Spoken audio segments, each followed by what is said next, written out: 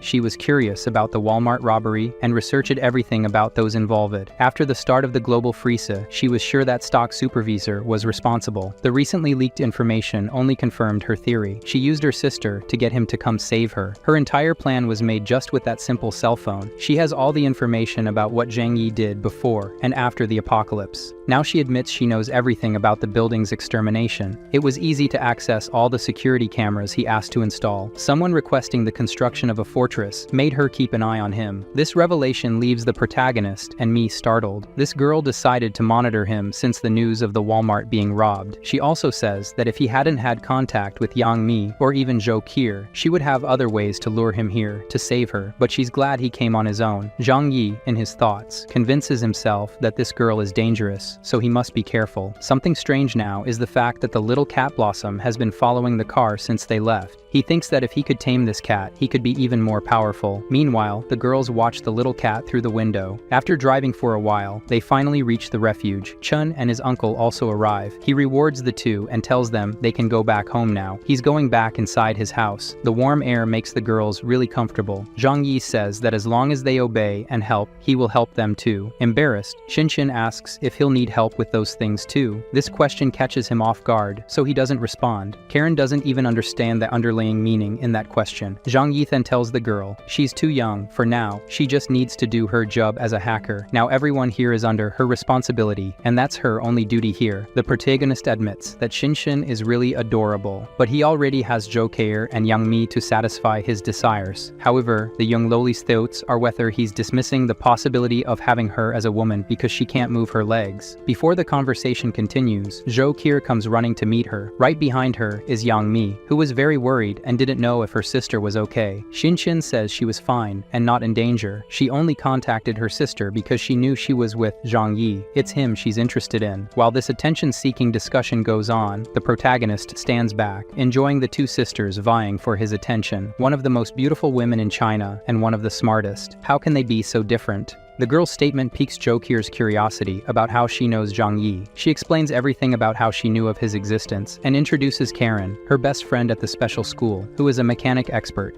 Yang Mi says she's adorable. The head of the house tells Yang Mi to prepare dinner for everyone and arrange rooms for the new girls. After a while, it was the first hearty feast for the girls after months of difficulty in college. Zhang Yi asks Karen to help in the house. Initially, she thought wrong things. Maybe she didn't mind doing things in that sense. The protagonist asks if she can make weapons and ammunition. To do that, she says she would need the correct materials and machinery. If she has everything, she can do it. Satisfied with the girl's answer, Zhang Yi stands up and tells her to accompany him. He retrieves several mechanical machines and asks her to observe. Impressed that each of these machines would be worth millions of dollars, she lists all the necessary machines. If she needs more things, he can get them. Now only the materials are missing. Zhang Yi says he can help her organize everything, but she says he doesn't need to worry. She can do everything by herself. What kind of weapons could Karen make? He retrieves the teacher's sword from his dimensional warehouse for her to evaluate if she can make others like it. She's impressed with the quality and is honored to touch it. However, she reminds him that this isn't just any weapon. It's an ancient relic and a work of art. She can't replicate it. This sword is so well made that it can even cut diamonds. She returns the sword and explains that Miss Liang was rewarded with this sword for her services as a bodyguard for a very important person in the past. She values this sword more than her own life. This information gives the protagonist ideas for later. Afterward, they return to the dinner table to finish eating. They talk more about what Karen can do in the house. Later, they'll watch television. On the news, an important piece of news is finally told to the population. It is revealed that the cold calamity has no end date and its consequences are not fully known, but it is a fact that a large part of the world's population is no longer alive. In several places around the world, a state of anarchy has been declared, laws no longer apply, and now Now everything is based on power. Armed groups and organizations use military power to gain control of regions and resources. Meanwhile, Xinxin feels jealous of the two girls around Zhang Yi. She wanted to be there too. Yang Mi then asks Zhang Yi's opinion if this is true. He confirms it and says that military organizations and groups will establish themselves and become his enemies, so the fight for resources will become increasingly intense. Xinxin agrees with everything and says that soon they will enter a period of great wars for territory and resources. This place will become a target for other people sooner or later. Because of this, Zhang Yi promptly takes the girl to where the supercomputer is. With this, she can control everything here, and with unlimited access to the internet, she can make magic happen. In a few moments, she's already getting familiar with the system and starts typing like crazy on the keyboard in front of her. When she finally finishes analyzing the system, Zhang Yi asks what she thinks. The security system was the best there was 10 years ago. It is still very powerful, but very outdated. Even though it was impenetrable decades ago, today a hacker can exploit vulnerabilities in this system and gain access to it. She says that several invasions of this system have been made in recent weeks. She estimates that in just one more month, they could have taken over the entire security system of the house. With this information, Zhang Yi is certain that the best choice he made was to take risks and go after this girl. He asks if she can remove these vulnerabilities that exist in the network. She says it's easy. In just a few minutes, she can solve all these vulnerabilities. In a few minutes, Xinxin claims it's done. Zhang Yi recognizes her talent once again and says that Xinxin is brilliant. Satisfied, the girl says that now is the time to counterattack. She herself will hack the network of those who tried to attack the internal network of this mansion. He questions if this isn't a risk. She can't leave traces behind. Xinxin replies that amateurs can be traced. She's not an amateur. Zhang Yi was increasingly pleased with the girl until Zhou Qi appears and says, they have a problem. A monster is at the doorstep. The giant monster is the giant cat. The protagonist, already knowing what it is, asks Xinxin what they should do.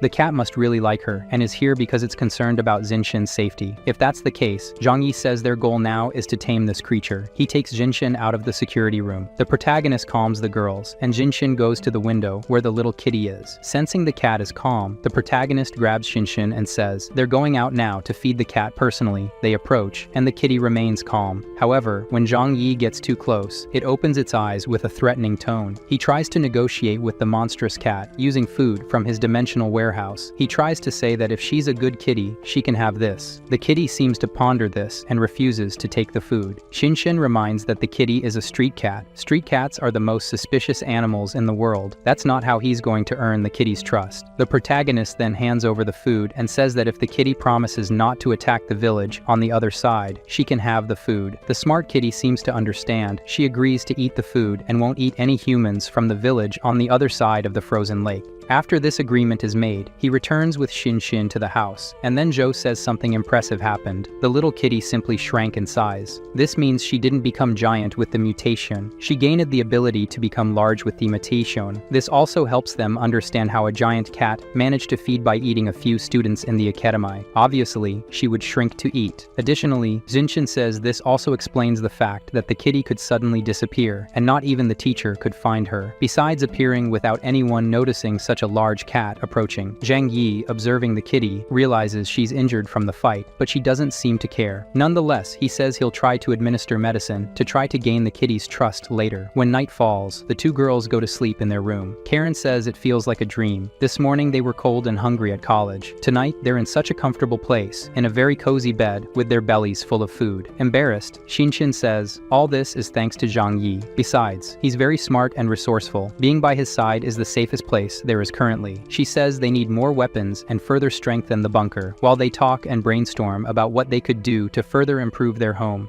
The night passes. The next day, very early in the morning, Karen goes to show her ideas to the protagonist and says she can do anything he wants. While in this mansion, everyone is happy and experiencing great pleasures. Those people left behind at college. The richest student managed to get in touch with his father, but the others couldn't contact anyone. Their families probably didn't survive. At least the monster cat didn't attack again. The boy asked his father to rescue everyone, and after waiting a few hours, this really happens. They heard noise and ran outside to see who had arrived. arrived. A group of people in a cart pulled by wolves had appeared. The teacher recognized them as military personnel with excellent cold weather equipment. The boy asks if they came on his father's orders. The men talk among themselves until finally, one man takes off his helmet. It was the boy's father. The boy was surprised because his father, who was once fat, was now thin and haggard. He hugged his father. He asks why his father took so long to come rescue him. Before his father can explain anything, the men ask where the supplies of this school are, because they know there must be many supplies stored here. The teacher finds this strange. The first thing they ask about is the supplies in the school. The boy reveals, without hesitation, that the frozen school market has many supplies, but there's a giant monster lurking around. The man says that's not a problem. They'll defeat any creature that appears, but the boy has to go along to show them the way. Upon hearing this, the kid didn't think twice about passing the responsibility to the teacher. He doesn't know anything, and she can go with them. Anticipating this scenario, the teacher says she can lead the soldiers to the supply location. The soldiers all went to where the supplies were, then they returned and called the students. They had to help carry the supplies, and everyone rushed to obey the military orders. After a while, they were bringing in all the supply boxes that were stored in the market. After much effort, the students brought everything. Then the wealthiest student boasted, saying it was his father who saved everyone. However, when all the supplies were taken, the soldiers left. The students were terrified and asked how they were going to be taken together to the base. The soldiers said they would run.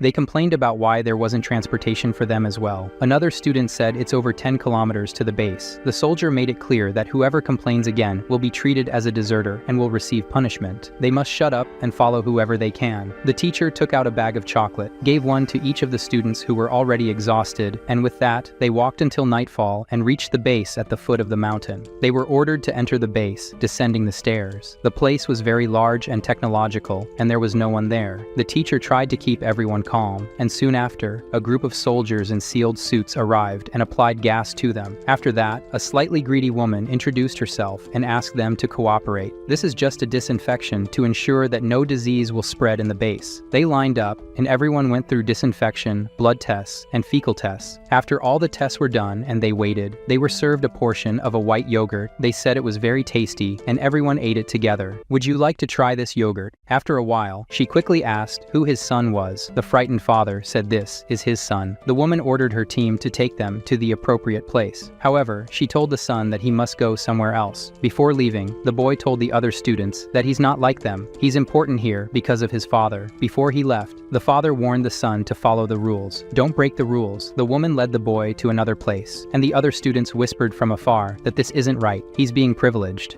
They finally arrived where the woman wanted. The large woman told the boy to take a bath. Without thinking twice, he did it. It had been 3 months since he had bathed. After coming out still with a towel, the boy widened his eyes. The greedy woman was in front of him, ready to work hard. She grabbed his hand and threw him on the bed. While things happened in this room, we go back to the other students, taken to another place to wear uniforms. A woman along with other armed soldiers said they were going to the place where they would work. They arrived at a place where there were bizarre bicycles with giant gears and people pedaling. This is where you will work. In these difficult times, you will work here all day to have food and a warm place to sleep. She also explained to them that the energy of the entire base is generated here, so their work is very important. Anyone who doesn't work to generate energy will go without food. The students cry in despair. How could they, who are such important people, do this? All the students enter a panic and ask the teacher to save them. They didn't deserve to go through this. The leader of the place says they can cry while they work. The teacher agrees and advises them not to be afraid. At least here, they will have protection and food. For now, they must go to work and obey orders, including herself. In the privileged student's room, he is destroyed. After the service, the father was at the door, waiting for everything to finish. He asked if everything went well. The large woman replied, yes, the boy is really his son. He's exactly like him. Very hardworking. In other words, his father's job was just to satisfy the needs of this large woman. That's why he's so thin and worn out. It's very tiring. She leaves and says she hopes his son continues to work hard, because it's very important for the base's prosperity. The boy lay down without believing what had happened. The father asks if he's okay, and if he didn't break anything in his body. Crying, he asks why his father didn't tell him before that this was how he had survived all this time. What happened to his job? The father replies that it's complicated. Things changed after the hard times came. He explains that after the beginning of the snowstorm, which they believed would last a short time, they discovered that mutant people with powers emerged. And over time, the hierarchy changed. People with powers became more relevant, and people who were only in lower political positions lost their space. For him to continue to stay safe here, it was necessary for him to work hard, very hard, with the lady who just left. And from now on, his son must take his place and work hard. Returning to the dormitory after an exhausting day of pedaling, everyone had sore glutes. They asked the teacher if they would have to work like this every day from now on. For the time being, yes, and they shouldn't complain about just having to work.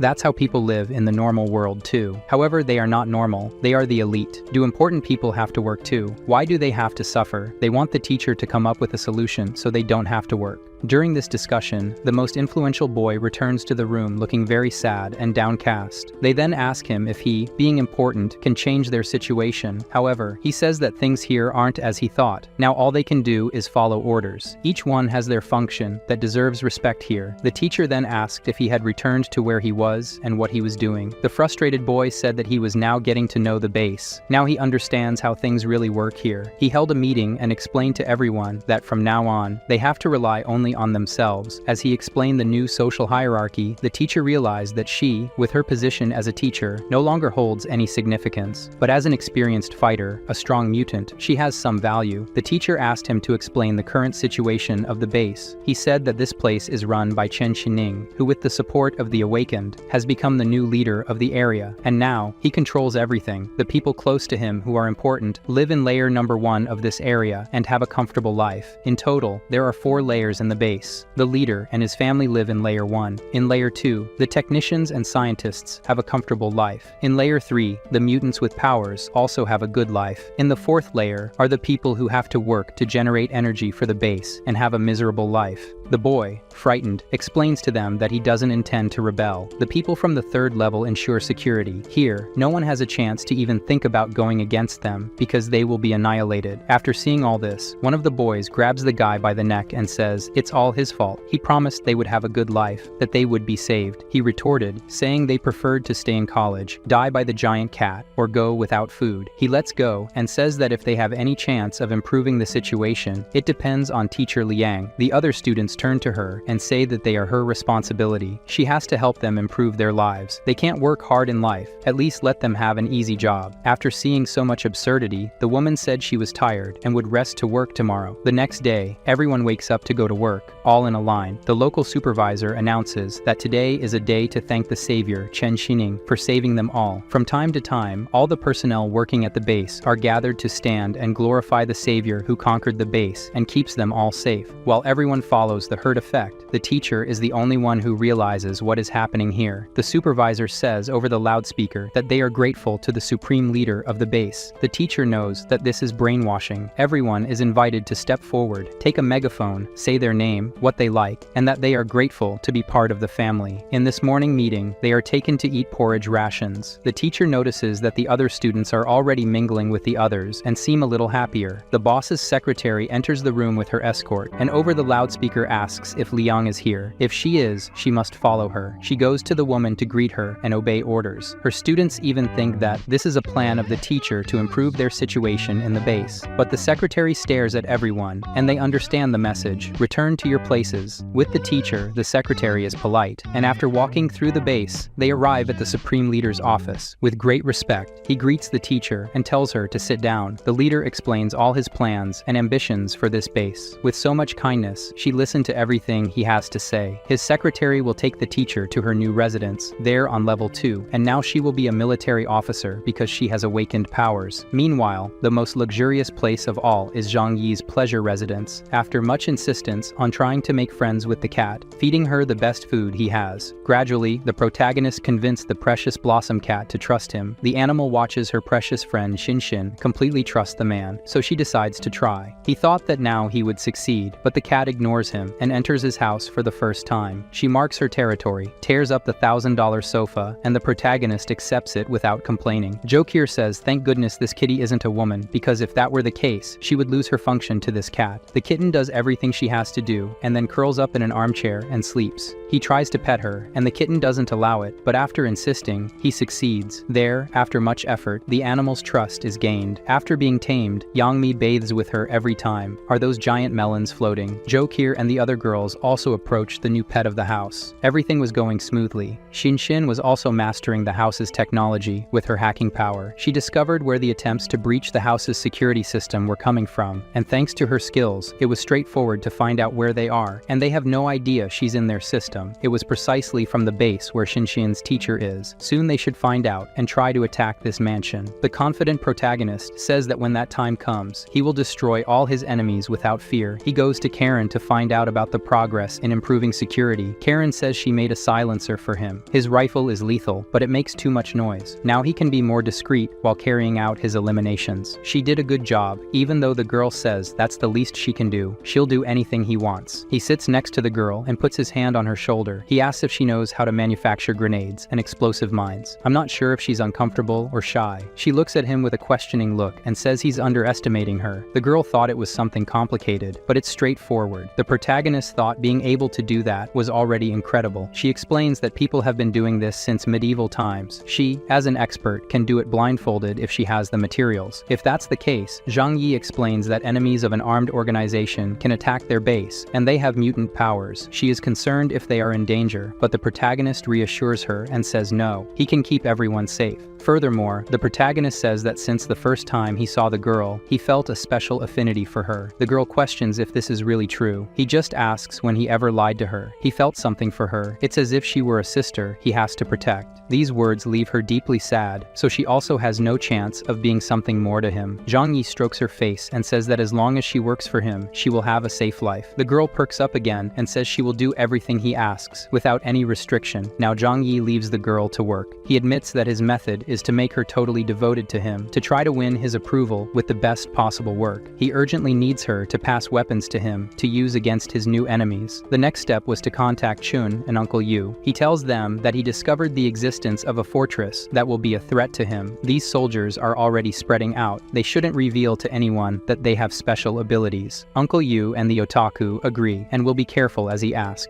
After warning the two, Zhang Yi affirms that the otaku is at greater risk. His people are situated between his base and the mysterious military base, so they will soon be the first to receive a visit from these people. The protagonist warns that if Chun is in danger, he can come to his mansion as quickly as possible. The reason for this is that someone with such incredible abilities like Chun cannot be left to die. Meanwhile, Chun was sure that they would not harm his people because they are just a farming village. I don't see why any organization would be interested in them. In the base of the West Mountain, which is 27 kilometers from Chun's village, two people leave the base, and their destination is to investigate the region where our protagonist is. A man and a girl prepare to travel, so he asks her if she thinks this snowstorm will end at some point. According to her, the cold will last a long time still. She says this could be God's last act to eliminate the sins of the earth. They hop on the sled and head toward their goal of investigating the district where the suspect Zhang Yi's base is. The condominium where the protagonist's base is located is after a frozen river. They won't go there now. They head off until they find a safe passage. Soon they are in front of Chun's village. They are impressed that behind the humble houses, there is a giant ice castle. Such a construction. They make noise at the entrance to the village, so the residents come out to see who's arriving. In these difficult times, everyone is an enemy. The woman is surprised that they are so prepared for the cold. When asked who they are, she introduces herself as government envoys on an official mission. After the village leader verifies if she is really the person she claims to be, the old man said they are welcome here. He also orders his people to treat these people very well. They are introduced to the important places in the village. One of the villagers, troubled by this, questions why the leader is welcoming these people. It's clear what they want from them. The old man counters by asking what is more important at the moment. It's not the food they have, it's the influence of the powerful people in this town. He convinces the people that providing food for them is a small price to pay to have an alliance with the military. The leader offered a banquet for the visitors. The girl says she is surprised at how well they can handle the snowstorm. They have plenty of food and can survive the cold. The leader boasts that it's all thanks to him. He ordered the snow castle to be built. The organization of the village's resources and food cultivation is all the responsibility of this old man. This makes the two soldiers admit that he is incredibly competent. One of the followers thinks their leader is a liar. He became the leader just a week ago. Everything he's talking about is the merit of the previous leader. The girl continues to extract information from the leader. She is curious about how they can produce so much food. The old man explains that before the snowstorm, their village was an agricultural one that produced 30% of the city's vegetables. Even after the snowstorm, they managed to keep the crops active. Before he finishes explaining something, it occurs to this idiotic old man that revealing all the secrets to these people is not advantageous. He changes his speech, saying that it's not as easy as he made it seem. Production has been deteriorating over time. This banquet is exaggerated because they are very important people. Then he changes the subject to this ice construction that he himself ordered to be made. The government would benefit greatly from having him as an ally. The old man orders more food to be brought and says they can eat as much as they want. More food like this makes the woman certain that he is hiding secrets, and they can be used by the mountain base. The leader questions whether the government knows when this ice storm will end, if they have any plan to solve this climate problem. The woman then says that what she has to tell now is secret. As she is in a good mood, she will reveal it to him. She says the government has an elaborate plan to solve the snowstorm, and it will soon be put into action. They become extremely excited to hear this, and the woman says everything is under the government's control. Then she asks if they noticed anything different happening to any villagers lately. This time, the old man was not foolish. He pretended not to know what they were talking about. She tells them that the government is gathering these people to rebuild the country, and also says that people who know information about other mutants can tell the organization and will receive credit for it. However, the old man thinks to himself that, without any real confirmation of the benefits, he won't reveal that Shounen is his mutant. But he asks for the girl's phone and says that if he learns any information, he will contact her himself to tell her. Changing her expression, the woman questions that she knows he is hiding something from his superiors. The old man, afraid, says he doesn't understand what she's talking about, and she insists that she knows something and is hiding it from them. Hiding information from the organization is a serious crime. With these threats, the old man changes his mind and goes to the woman. He just didn't tell before because his people don't know the person very well. She is curious about who he is. The old man replies that his name is Zhang Yi and that he lives on the other side of the river in a mansion. This really excites her. It's the name of the person they went out to investigate at the organization's request. She says to tell everything about this person. They will use this opportunity to get more information. The people then tell how the protagonist is a monster. They went there just to get some of his food, and he exterminated all their people. Half of the village was wiped out in the attack on his house across the lake. The old leader confirms this, and the people around him demonstrating their anger convinces the woman that this is true. Indeed, Zhang Yi is the mutant they are looking for. What she needs to know now is his face and his powers. However, they don't know this. Anyone who saw his face died. Anyone who saw his powers also died. In the end, the woman didn't get any real useful information. After talking, the two decide to leave, and they say that if the old man gets any information, he should report it immediately to her. As they move away, the first thing she does is notify the base that they found a people who have a lot of food and can be useful to them in the future. The man then questions why she lied so much to their people. She responds that it was for them to treat them as special guests. If it weren't for that, they wouldn't have the information and wouldn't have been treated well. He warns that when the people find out, they will be furious. But for her, that doesn't matter. The two spot the protagonist's mansion in the gated community on the other side of the river. The soldier says that, to keep such a large house heated and with so many supplies, he must be someone out of the ordinary. The woman then believes that he really must be behind the warehouse robbery. As that last news they received said, they prepare themselves. The man's power is to make big jumps. Carrying the woman on his back, they arrived right inside the enemy's property. They realize it's a luxury house of the highest standard. As impenetrable as a wall may be, the woman can get into anywhere. Her partner questions if it's safe for her to be alone. Wouldn't it be better to ask for reinforcements? She doesn't want to wait and says she will check first what's inside. Besides, he's just a normal person with powers. Her abilities are imperceptible to people. She crosses the bunker wall and enters the protagonist's house. Soon, she realizes everything is lit and heated. A bad feeling makes her hesitate. The person who lives here has a better life than the people in the first layer of her base. Could this Zhang Yi be more dangerous than the military base itself? He decides to go back to ask for reinforcements, but leaves a knife to signal that he's not safe, and leaves. She says the place is very strange. They should go back with reinforcements. The woman explains that the person who lives here is more prepared than they are. It would be impossible even for the elite of the mountain base to maintain such a comfortable and secure house. He must have many powers and unknown resources. Her ability is not good for combat. If she were noticed, left, it would be certain death. She mounts him, and they leave. While they were invading the enemy's base, inside his room, the cat noticed something and woke Zhang Yi up. He, with his weapon in hand, looks at the phone. There were no records of the security system. However, as the cat insists on leaving the room, he opens the door, and she goes straight to the knife left behind. Knowing that this came from outside, he checks the security system recordings from moments ago. Someone entered the house using a special ability. He becomes furious knowing that someone can invade his safe place and put his things at risk. Someone with this ability cannot exist. He tells the kitten that they will now go after the invaders. With his bulletproof vest and looking at the cameras, it wasn't long since they left here. The two soldiers on their snowmobile sled are on their way to the base to pass on the information. The woman says that what she is going to tell now is secret, but she's in a good mood and will reveal it to him. Zhang Yi is suspected of having stolen the Walmart warehouse, but no one knows how a single person could have done that. However, she suspects that he has some kind of ability that can hide things and somehow access them later, something like having access to another spatial dimension. That would explain everything he did. This type of ability is unprecedented. How can something so absurd exist? She agrees that if this is true, this is the most powerful ability for this world. For this information, they will be very well rewarded. She is eager to get to the base and tell everything to the leader. Her happiness is interrupted by a projectile that passes through her brain. Zhang Yi was as accurate as ever. Her panicked partner points in the direction the shot came from, but he was no longer there. Another shot happened, and this time he fled, taking his companion's body with him. Angry at having missed, he calms down again and knows how to dominate this situation. He jumps off the cat and says they have to kill these two no matter what happens. He orders the cat to attack in that direction. The hidden soldier, trying to get some information about who was attacking, doesn't know what to do now. A giant ball of fur comes rolling towards him. He protects his ally's body and narrowly dodges it. The trail of destruction shows how powerful this monster is. The Blossom Cat missed her attack and quickly returned to attack with her claws. The soldier took a gun out of his ass because he didn't have it with him before. During the fight, Zhang Yi fires rifle shots to hit the soldier, and then he jumps high.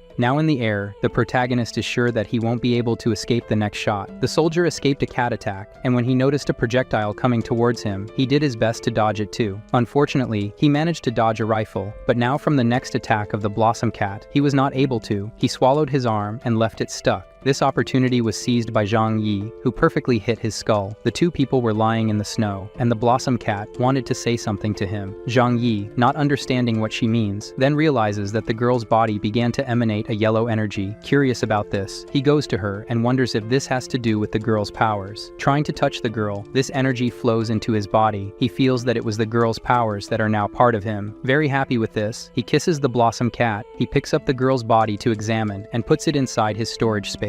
Now that they are not alive, there is no problem. Later, he was at home, and Shinshin says that what he asked her to do, there is ready. From the equipment they had with the two soldiers who died, she found out that they are members of the Shishan Refuge Organization in a base in the mountain about 27 kilometers from here. It is an underground location divided into 4 layers. Several military forces and people with special abilities live there. This information, with just so little, makes the protagonist recognize once again that Shinshin is amazing. Jokir goes to them to say that she has something important she has discovered. They go to the examination room. There she shows that the brain cells of the girl are different from those of a normal human being. People with special powers have their brain cells altered. Perhaps it is a brain alteration that gives powers to mutants. But unlike the woman, the man's mutation was not in the brain, but in the muscle cells of his legs. Furthermore, they were different from the woman's. Jokir believes he is an artificially created mutant. Artificial mutation was made in the leg muscles. After these discoveries, Zhang Yi went to the underground to test his new powers. Now, he can use this ability to reinforce projectiles. I thought the new power would be like the girl's, like the protagonist of Charlotte, who can steal powers. But the new power he stole from the woman who passes through walls, he didn't use. At the military base, a distress call came from the agents who were investigating Zhang Yi's mansion territory. The leader of the two soldiers sent orders to send reinforcements now, but his request is denied. To do this, he has to ask for permission from the base leader. However, when he reaches the Grand Leader's room, his secretary is blocking the door and says he can't speak now. He is doing something very important. The mutant military personnel at the base insist it's an emergency. However, the secretary also insists that the supreme leader is also in an emergency and cannot be interrupted. They must come back later. Inside the room, the leader's emergency was an intimate meeting with the girls who came from the elite school. They make a point of praising everything the leader does and how great he is. We know this is to please the most powerful person there. After finishing playing doctor, they put on their clothes to return to their dormitories. After this important meeting, the leader asks what was the important matter of the soldiers. He explains that the captain received a maximum reinforcement request from his members who were exploring the region of that boy involved in the Walmart robbery. The leader authorizes sending reinforcements only of low ranks. This call is not important to waste important resources. After waiting a long time, the secretary notified that they can send their low-ranking reinforcements. The annoyed captain provided the troops. On the way back to his post, the teacher was also passing through the same place and noticed her students around here on the first layer. She didn't understand how this should be possible and asks the young girls. The two naughty ones reply that they are also surprised. The teacher is on the first floor, so she must have become important too. They boast that they also have their special abilities. They are incredible fighting in Leader Chen Xining's bed. The teacher says she is disappointed with them. They seem to be aware that this is not something to be proud of. However, one of them says they can't stay here any longer. After finishing the battle, they must return to their new special dormitories on the second layer. Before they go, the teacher asks why she is not seeing the other students. They reply that while the teacher was away, many were separated from the others and never came back. One of them cries and says she thinks they must not be alive anymore and everything they accepted to do was to survive. The teacher was stunned by this information. Are there things happening here that she didn't know about? As she returned to the fourth layer, she found in the hallway the student who fights in bed with the supervisor of the fourth layer. He asks if she wants to know where the missing students are going. He takes her to a place and shows the scientists carrying bags. He affirms that those are the people who fail in the experiments secretly done here. The boy says he's telling her this because the college friends he likes are also disappearing, and his father ordered him not to question anything and just obey everything. The teacher says from now on she will handle things. Stealthily, she finds a scientist who was alone and knocks him out. She took his special suit and with it goes unnoticed by the guards and manages to access the place where the bodies are taken. She wanted to have proof that what her student told her was true. The scientists talk among themselves about the failure of this last experiment. It didn't adapt either. Only when they removed the cover did she manage to be sure that everything was true. The people used to generate energy on the fourth layer are forcefully used in experiments and discarded like trash. They use an incinerator machine and turn a body into a white paste in another device. Not sure what that was, she overhears the scientists discussing what flavor they should put in the next meal for the fourth layer. They admit that this yogurt is very tasty and extremely nutritious. Since they don't know what it's made of, they can eat it without feeling guilty. After discovering this, she felt disgusted, so she went to the bathroom to vent. She just realized that the food she had eaten for days was other people, and in a way, her students. She changes her mind about it being better to live in this place. Here is clearly a hell and unfair to the weak on the fourth layer of the base. Teacher Liang decides that she will find a way to gather her students and get out of this place as soon as possible. But where will she take the students? Will they die of cold and hunger outside? At the same time, she wouldn't be able to keep people alive in the extreme climate outside this place.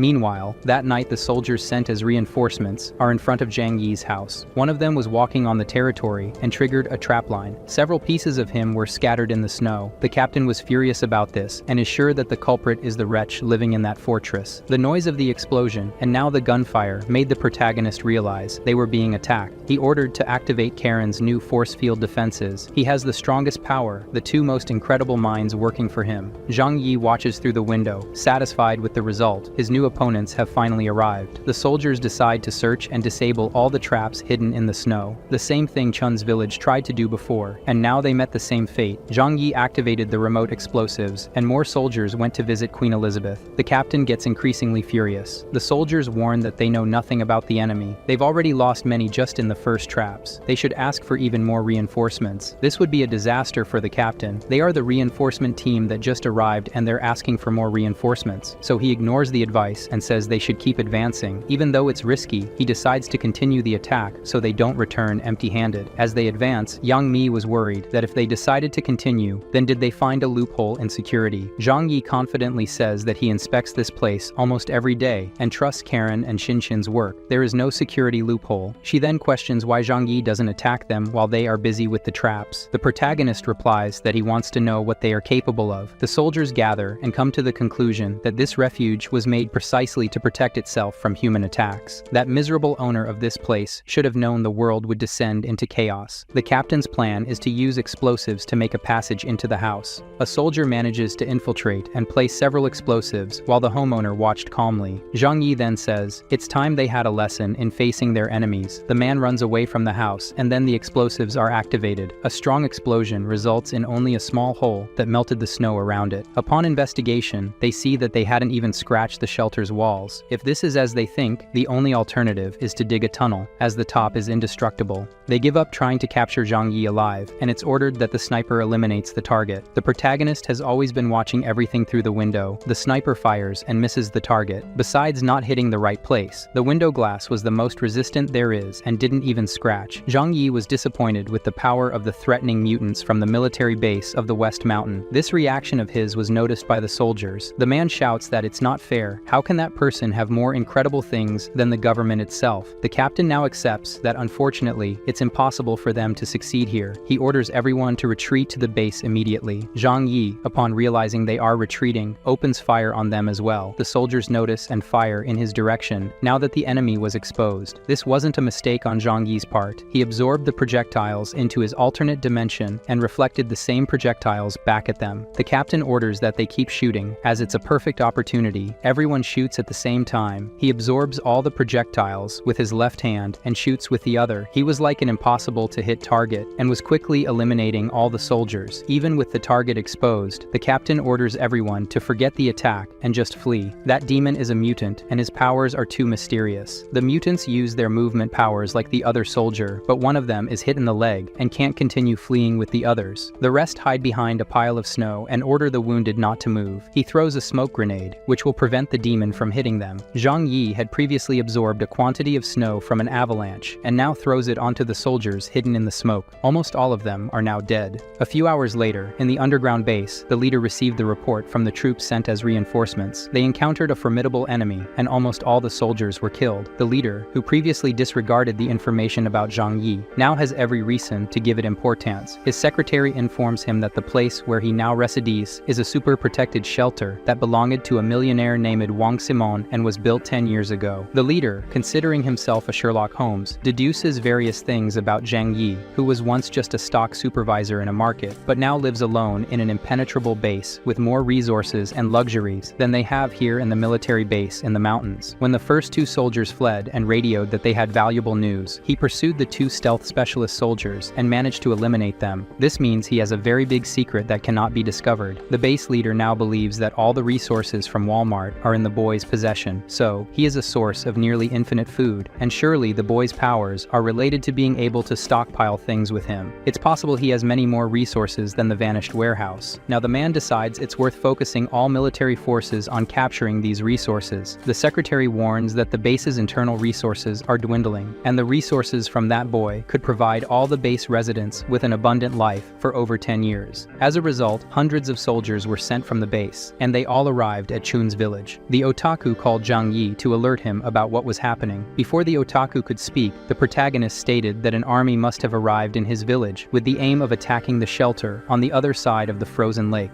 Upon receiving confirmation, Zhang Yi advises Chun to be cautious now. They will likely pass through the village and probably take all the food from the place to reinforce their soldiers and workforce. If Chun feels endangered, he should flee immediately to the protagonist's mansion. However, in addition to this warning, Zhang Yi sincerely tells Chun that if the military discovers Chun's powers, they will highly value him, and he could have a luxurious life working for them. This would make them enemies, but even so, Chun should think about what's best for him and not worry about Zhang Yi. After this speech, the otaku responds embarrassedly that he won't do that. He is a loyal follower of Zhang Yi and admires him greatly. Meanwhile, in the village, the villain's leader receives the allied soldiers, but he ordered Chun to stay hidden the whole time the soldiers are in the village. Chun, the chubby one, did not obey this order and went to speak to the leader, stating that hiding his identity is a mistake. They will eventually find out, and that will be a problem. Revealing it by the leader would be better. Therefore, the leader presents him as a mutant who exists in the village. The captain asks what the boy's abilities are, and he demonstrates his ability to control snow in various ways. With this kind of power, the captain tells the boy that he has a bright future in the organization. He takes Chun to talk about the benefits of working for the government's military base. Later, Zhang Yi received a call from Chun to report on the plans and powers of the soldiers he had just discovered. The protagonist thanks Chun for his loyalty and asks again if he doesn't truly want to join the military base. With the otaku's response, he is certain that Chun really is on his side, and the information is reliable. Chun says his instincts tell him to trust everything to Zhang Yi. After learning the soldiers' plans, he holds a meeting with the girls in his harem. He tells them that the enemy army is about to attack, and when they do, they will hide underground for safety. The true impenetrable part of the base is underground, but they shouldn't worry. They won't be able to defeat him even if they were 10 times more powerful than they are now. Afterward, he checks with Xin how the house's cybersecurity is doing. She confirms that they have tried to invade countless times, but she prevented it from happening. She confirms that with her here, it's impossible for them to invade the security systems of this place. He thanks her and says he's happy to have such incredible people he can trust by his side. His next step was to visit Karen at her workplace. He greets the girl and asks her, if an external enemy were to try to invade their bunker, how would they do it? She thinks about it and says the most obvious way would be to blow up the base. They would have to use explosives in the same way they do to demolish buildings. However, she explains that to blow up this location, it would require a ton of C4. So unless they have an absurd amount of explosives, they won't have problems. Now, regarding the request he made earlier, Karen prepared the explosives he asked for earlier to make. She also adapted a bulletproof vest to mimic the high-ranking soldier's uniform from the mountain base he requested. Karen is curious about what plans he has for asking for these things. Zhang Yi says she will understand when the time comes. Meanwhile, at the village base, Chun even more mutant soldiers who will assist in the invasion of the protagonist's base. The main forces of the base are here, and they also introduce a newer mutant who will join the high-level military forces. Professor Liang is also part of the special forces here and recognizes the otaku. He is one of the people who were with the man who rescued her student Xin from college and stole her sword. Even though she doesn't like these people for abandoning their students, she keeps it to herself. The other soldiers ask what Chun's power is, and he says he can control ice. He made all the ice houses himself. The captain prepares the soldiers for the attack with full force. On the security cameras, the protagonist realizes that gas grenades were used around the entire mansion, so he puts on his combat uniform and tells everyone to go to the underground as he ordered before. He watches anxiously through the window to destroy everyone who's here. The soldiers crawl closer to the house and position explosives. The captain is eager, and a large explosion occurs, and all the traps in front must have been rendered useless. Now they can approach the house and start positioning tons of C4 to bring down the front walls of the place. While they stacked the explosives, the protagonist was lurking, and they had thought of a plan. Before the explosives were triggered, the captain says he expected more from Zhang Yi. This time, he didn't even try to retaliate and was caught off guard. He couldn't even react to this perfect attack. He activated the detonator E, and somehow, they could see the impact of the explosion. When they activated the trigger, nothing happened. They were puzzled as they couldn't see the explosives through binoculars, only a small destruction on the ground where the explosives were stacked. Meanwhile, inside the luxury mansion, the protagonist returned to see the girls and explained that everything is fine. The underground base is the strongest part, and they are safe here. What he did was absorb the impact of the explosion into his storage, and now they have no more explosives to pose any danger for the time being. He calmed his girls down, and for some time, the situation is under his control, so now they can relax. Then he receives a message from Otaku Chun. He heard the sound of explosions and wants to know if he's okay. Zhang Yi replies that he is and wants to know what the soldiers are doing now. They returned to the base and gave the order to send more supplies and explosives for a new attempt to invade Zhang Yi's mansion. The protagonist warns Chun to always stay alert to what's happening around him. Sitting with his two beauties, Zhang Yi is sure that Chun's village will come into conflict with the soldiers due to their shortcomings. Meanwhile, in the village, one of the soldiers informed the leader that they needed food for 65 people right away. Chun begins to realize that so many people here for a longer time will consume all the village's food stocks. The leader agrees with this, but asks how long it would take to destroy Zhang Yi's base. They've been there once and returned unsuccessfully. This question angers the soldier, so he doesn't answer, just says it's confidential. The old man apologizes for interfering and then orders Chun to build ice houses for all the soldiers soldiers who will stay overnight in the village. The next day, the new explosives arrived for them. A mutant with the power of Shingeki no Kyojin and the captain used their strength to hurl the explosives to fall onto Zhang Yi's base. The protagonist saw the explosives flying, then activated his ability to release the explosion from the previous attack to reflect the crate of explosives. The impact threw back the giant square of C4 onto the soldiers. They threw themselves on the ground trying to protect themselves, and then the boom of the overwhelming explosion. Dozens of soldiers were reduced to ashes. The protagonist was satisfied with the result. Meanwhile, the captain wonders how this was possible. Could that person's power do something like this? As he lamented, a shot almost hit the captain's head. Luckily, he dodged 2 shots in a row. Zhang Yi missed, but he wasn't the least bit sad about it. As he gave more orders, another soldier was hit right in the middle of the forehead. Luckily, his mutant power was great resistance in his body. Not even projectiles could penetrate his skull. Zhang Yi noticed the movement of other soldiers, and from 2 different positions, shots came in his direction. With his storage ability, he absorbed both bullets and said that this was too easy. He then repelled the bullets in the exact direction of the 2 shooters, and both were sent to eternal sleep with Jesus. Everything was going very well. Then a very strong vibration almost knocked him out of the window. The captain, with so much hatred, decided to attack the structure of the house himself. Facing his enemy in the eyes, he knew he didn't have the strength to destroy these walls, so this battle with Zhang Yi would be postponed once again. But he promises to destroy this base even if it costs him his own life. Zhang Yi recognizes that he has incredible strength and speed. He must be a formidable enemy, but only if he can get in. Once again, the soldiers return to the village defeated. Now even more irritated, the soldier orders them to shut up and stop complaining. They need even more food to regain their strength for the next battle. This time, the captain says it needs to be the best food they have stored. The villagers are no longer in favor of supporting the military. Further ahead, the tallest soldier suggests that they should teach these inferior and petty people a lesson. However, the captain replies that he also feels like it, but until Zhang Yi is defeated, they are free labor and food suppliers for them. Furthermore, when everything is over, they will be used at the mountain base to produce energy by pedaling bicycles. Jokir checks to see if his man was injured. Once again, he was victorious and had no injuries. Yang Mi brings his meal, and as he eats, the protagonist asks Karen about the damage to the structure and if she can fix it. She informs him and says that it's all a matter of having the materials. Moreover, she has to go outside to fix it, and at this moment, it's not safe.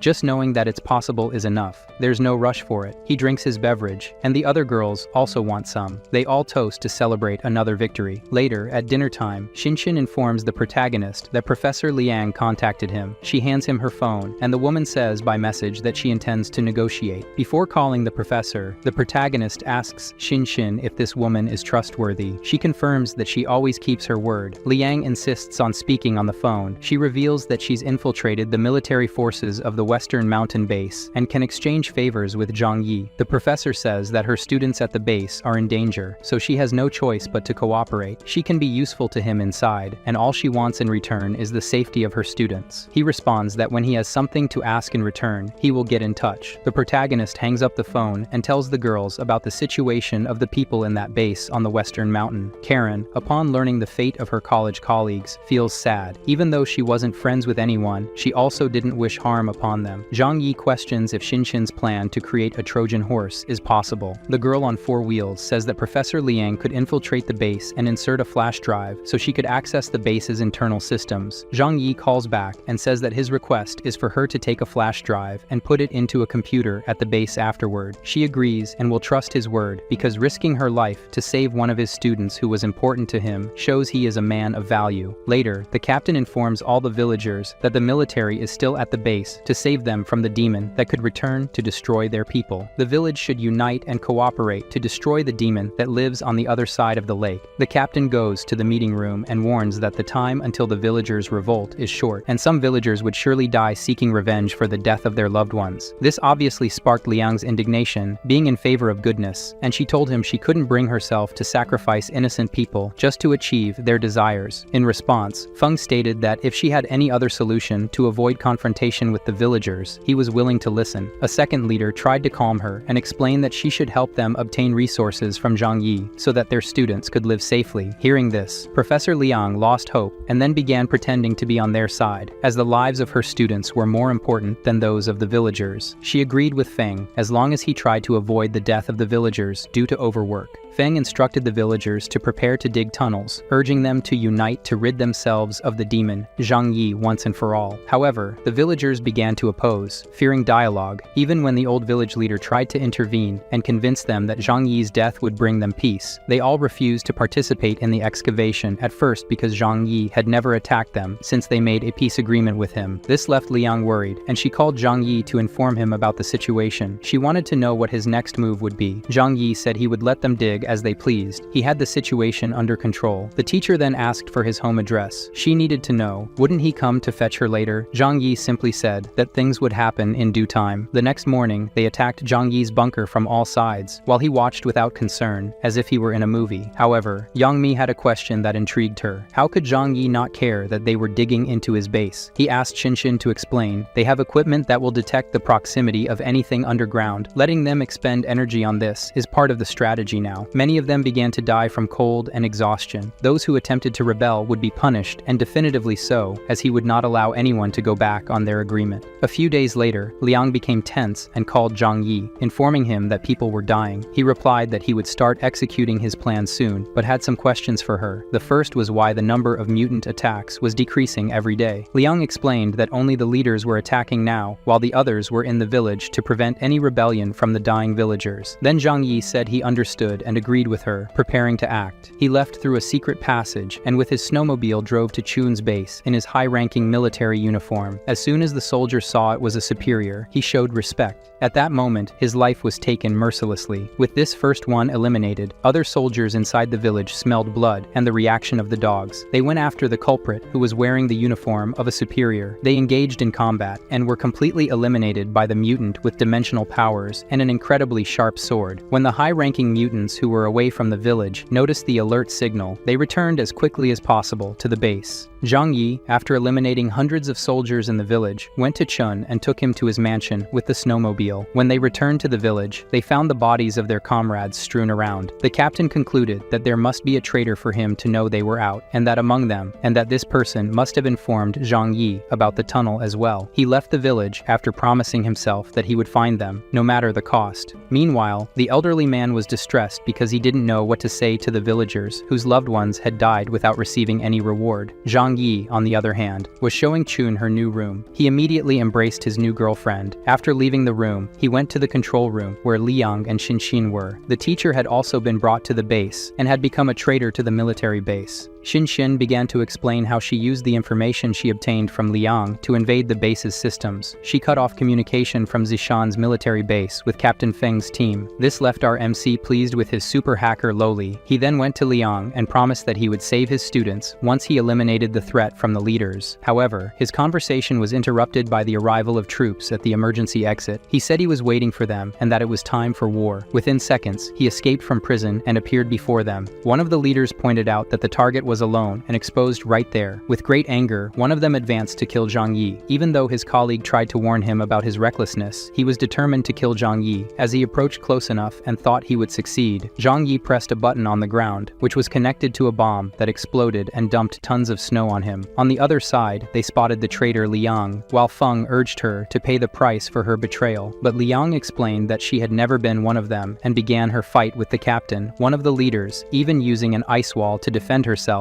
was torn to pieces by the kitty flower. When this happened, Feng lost concentration upon seeing his dead companion, but quickly regained focus with Liang's next attack. Moreover, due to the explosions caused by Zhang Yi everywhere and the powerful and resilient mutants being destroyed, the protagonist with his rifle was relentless. His soldiers were all grouped between Zhang Yi and Chun, who was behind them. All used their powers and unleashed an avalanche of snow on them all. Teacher Liang hurried to flee with the kitty. She grabbed the otaku on the way, and the captain couldn't do anything to stop the traitors from escaping. They were all just cornered by the snow powers of the chubby one, and now they were facing their great enemy, Zhang Yi. He said he would teach them how to use their own weapons. The fools fell for such a simple trick. The protagonist retrieves from his dimensional warehouse and shoots one of the loads of explosives towards them. This made almost all of them die. Few of them who did not lose their lives under the snow could barely recover and saw a giant avalanche over them. Everyone was now covered by meters of snow that they could not get out of. Now everyone was buried buried in this icy place. The protagonist calls Shinshin to warn that the calculations she made were perfect. Their position and the avalanche were exact.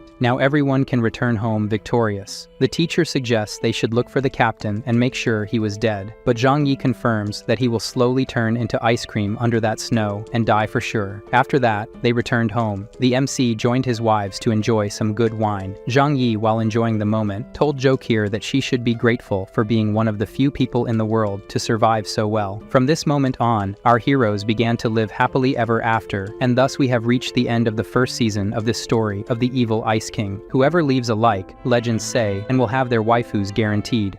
Yeah, boy. Of all the elite soldiers who died in the attack against Zhang Yi, one survived, Captain Feng. He was the only one to return to the base, and their leader was furious at the loss of nearly half of their elite men. Their team consisted of 50 people with exceptional abilities, and their deaths greatly weakened the base and its ability to defend itself in the future. Feng's conscience began to trouble him when he realized that those who had died were considered his brothers, and for this reason, he knelt and apologized to the leader for his leadership failure. He was even willing to die as punishment for his failure to lead his team. However, he also expressed his desire for a second chance to prove his worth and to avenge Zhang Yi, who had cruelly killed his followers and colleagues. Meanwhile, the leader considered whether she should kill Feng and use him as an example to others, but she knew she couldn't afford to lose her most powerful mutant. She decided to punish him by imprisoning him for an entire week to reflect on his mistakes. As Feng departed, the leader began to consider how to handle the situation and decided they needed to stop trying to attack Zhang Yi immediately and focus on replenishing the forces they lost in the previous attack. She was aware that there were other bases with similar strength to theirs, and she feared they might attack upon discovering that their army was weakened. Therefore, she summoned her secretary and inquired about the condition of the people they had brought from the village. She replied that they were still undergoing medical examinations, but so far, they were physically well and had a good chance of developing abilities. She ordered to start the experiments immediately, even if they failed to awaken abilities. They should inject Feng's cells into them, as he was their most powerful mutant. She warned that more than 90% of them would likely die if they did so, but he replied that he didn't care about the peasants' lives and was only interested in replacing the soldiers who had died. He knew he needed to bolster his forces to conquer and rule the entire city of Tianhai, but without soldiers and significant strength, it would be impossible. He realized he needed to postpone the matter of the missiles for now and try to negotiate with Zhang Yi to join Zishan's base. So, Leader Chen instructed one of her followers to prepare all the information to contact Zhang Yi. They provided him with a laptop and headphones, and before making the call, Chen decided that if Zhang Yi refused to cooperate, they would use the missiles. Zhang Yi greeted him, saying that Professor Liang had spoken highly of him and that he was impressed by his leadership ability at Zishan's base.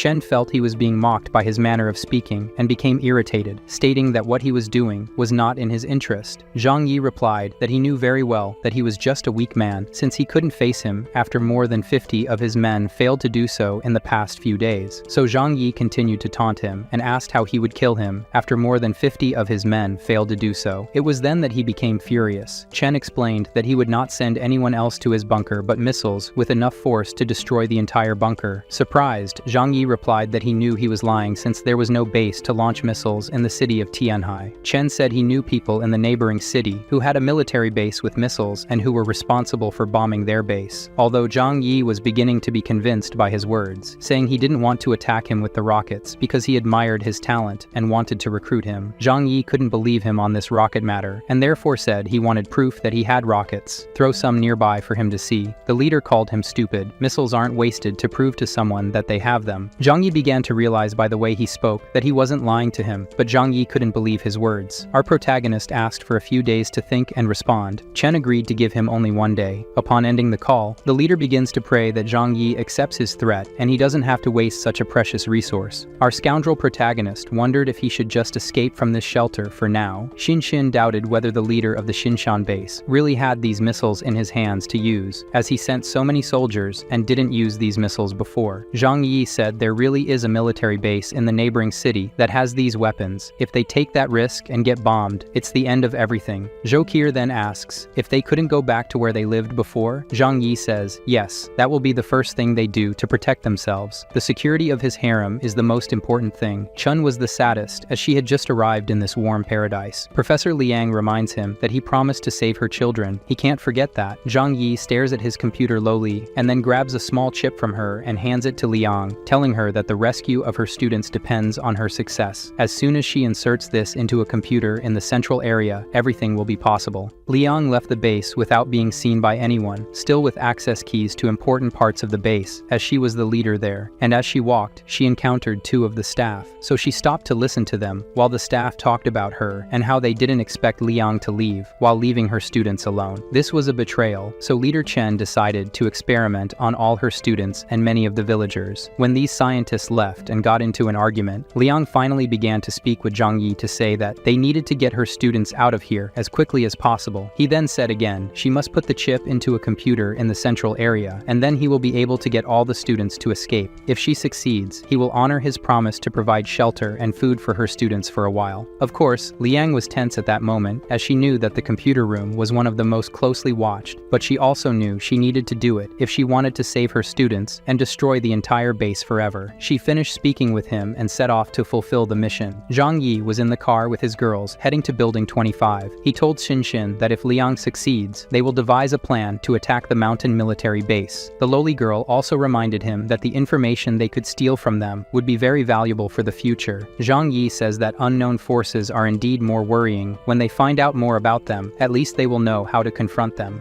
Their optimistic conversation was interrupted by Karen. She was worried about Professor Liang and afraid they would capture her and beat her to death. As she expressed her concern for her teacher, Zhang Yi smiled and thought to himself that she was just being naive. To him, it didn't matter if she lived or died anyway. But of course, he was a hypocrite and told Karen that good people always have good luck. Karen was convinced by this and said that Liang really is a kind person and will be lucky. But in reality, our scoundrel was laughing inwardly. He didn't believe any of it. After a while, they arrived in the Yuanluo area, where Uncle Yu was waiting for them with his new wife and was willing to help them. Meanwhile, Chun was sad and crying because she left her inflatable wife behind. Zhang Yi looked around and realized there was no sound in the area, so he was confident that all the neighbors had died, but his thoughts were interrupted by his uncle's lewd voice, who was glad that Zhang Yi and his friends were still okay. When our lovers' gang returned to where it all began, many memories came fluting back. Zhu Haimei told everyone to make themselves comfortable. There were many people and not so many rooms, but they wouldn't have trouble squeezing in a bit. Yang Mi was excited to have more company and said they could all play board games together. Zhang Yi went to the living room to talk to his uncle and ask how the neighborhood was, if anyone was still alive or if everyone had already died, and if anyone tried to attack them and steal their resources from the neighbors, as they used to do. Uncle Yu replied that at first they came begging for food. After they got nothing, they tried to be aggressive, so this old man taught them a lesson. However, despite all this, there is still a group of people alive so far. So Zhang Yi was surprised and looked out the window, although he knew he wouldn't see anything, which made Yu continue his conversation and clarify that the people who survived so far were the residents of building number 18. Zhang Yi was surprised by his words and asked him if he knew more details about them or about the number of people who were still alive in this building. Uncle Yu replied that he didn't have knowledge of these things because he didn't communicate with them, although sometimes he saw them coming out and moving around the streets. Zhang Yi became excited and wanted to know how they were still alive like this, and decided to visit them as soon as possible. But first he explained everything about the missile threat from the leader of the Xishan mountain base. The poor guy just wanted to live a simple life with plenty of luxury and food. Why couldn't he? And when he finished speaking, he told him that he didn't believe Shinan really had rockets. Hongsila Yu sadly replied that whoever has many things also attracts much attention because of it. Even he himself, who has much less than Zhang Yi, is constantly attacked by people wanting his resources. Our protagonist says he will stay out of his main base for a while until he has the strength to annihilate his new enemy. After this conversation, Uncle Yu continued to inform him that a strange group had appeared in their neighborhood recently and had not yet tried to attack them. This group calls themselves Servants of the Snow, while the girls play with Xin. The uncle talks about how at the time he underestimated these people, thought they were just crazy religious fanatics, but at the time they offered the possibility of increasing and training the uncle's powers. He was suspicious of them and refused, but this group went to another person in the neighborhood as well. As they talked, Zhang Yi looked out the window and noticed strange movements in this building, and to understand what was happening, he had to go see everything personally. And when he asked him if he needed help or something, Zhang Yi replied that it was not necessary. These people were all much weaker than him. The protagonist warned his girls that he was going to visit an old friend and they don't need to worry. He went to building 18, and without worrying about anything, he just shot up and drew Lin Jian's attention. The man, seeing this demon again, became terrified. This monster had returned. He went to his wife and son, not knowing what to do. His son, up on learning that Person had returned, asked why they had to fight against against this man. His furious wife said they should join together now and fight against him. Lin Jian, unlike them, calmed down and replied that even if all the residents of the neighborhood joined forces, they still wouldn't stand a chance. He told his wife to hide and protect their last hope. When Zhang Yi saw him, he told him that he missed him for a long time. The residents of the building came out to see what was happening through the windows, which surprised Zhang Yi because he didn't know that all these people were still alive. He immediately approached Lin Jian and asked him how he had done it. Lin Jian replied that the credit was his and of the seeds that the protagonist left behind before. Surprised, Zhang Yi asked if he was serious or joking with him because he thought it was impossible for these seeds to grow and be ready for harvest in less than a month, and it was impossible for them to grow from the beginning in this atmosphere. Zhang Yi activated his abilities and said that he felt another mutant nearby, but it seems that the reason Lin Jian was tense was another, so he apologized to Zhang Yi and killed him if he wanted to punish them for their failure. The residents started coming out of the building in large numbers, and seeing their leader in this position, they began to shout that he couldn't kill him. They wouldn't let the great leader who saved them all this time die in front of them. Some people stepped forward and said that if lives needed to be taken, he could take others, but their leader should stay alive. This left Zhang Yi very surprised at this loyalty to this person he judged weak in the past. Their looks were sincere, and they were willing to give their lives. He then calmed the situation and asked why they think he wants them dead. They told him that the baby he left in their care did not survive, knowing that the reason for all this fear was Ji Lemei's child that he wanted to get rid of. The reason they were afraid is that they believed the baby was important to him. Zhang Yi then explained to everyone that a baby surviving in such a terrible time as this would be a miracle. He knows very well that the death of the child was not due to their negligence. He is here to find out how they managed to survive. He wants to see these seeds with his own eyes. Lin Jian told him to enter the building with him to show him. As they were on their way, Lin Jian began to explain that they tried to plant the seeds he gave them several times, but failed completely and all the seeds died. However, everything changed after the group of people from the snow sect appeared and offered to help them. They made it clear that they should worship the snow god in return, so Lin Jian gained his power. Although it was painful at the time, he managed to survive and get his new power, which with his help, he can make the seeds grow inside his body, so he is called the Plant Man. The products his body produces contain much higher nutrients than normal products and also grow quickly in any environment. Zhang Yi was surprised and asked him what he used as fertilizer to plant this because only his body couldn't produce so much food. Lin Jian replied that the sight might be a bit scary for him. Of course, Zhang Yi didn't care and entered the room immediately, finding a group of corpses growing plants on them, literally. Lin Jian explained to him that they used these bodies to fertilize the seeds, as there were many bodies in all the buildings around. Curious about this, Zhang Yi asked the number of rooms where they planted seeds in this way. There were 3 rooms so far, and they didn't need a larger amount at the moment. This idea of self-sufficiency is good and all, but if it continues like this, Zhang Yi warned that his body will not resist and will certainly die after a while. Lin Jian seemed to know this and accept this fact. Using his power made him feel a lot of pain, but he is willing to do anything to keep his wife and son alive here. Although Zhang Yi thought the idea of sacrificing himself was irrational, he was also impressed with his courage, so he asked if he could show his power now. Our selfish protagonist wanted to know if his power was considered natural, like his, or artificial, like those of the people from the military base. Also, he wanted to make sure if Lin Jian's power was specialized only in the growth of crops, or if it had any offensive use. Lin Jian was then willing to show his ability. By making a lot of effort, one of the seeds in his arm began to grow rapidly until it sprouted completely.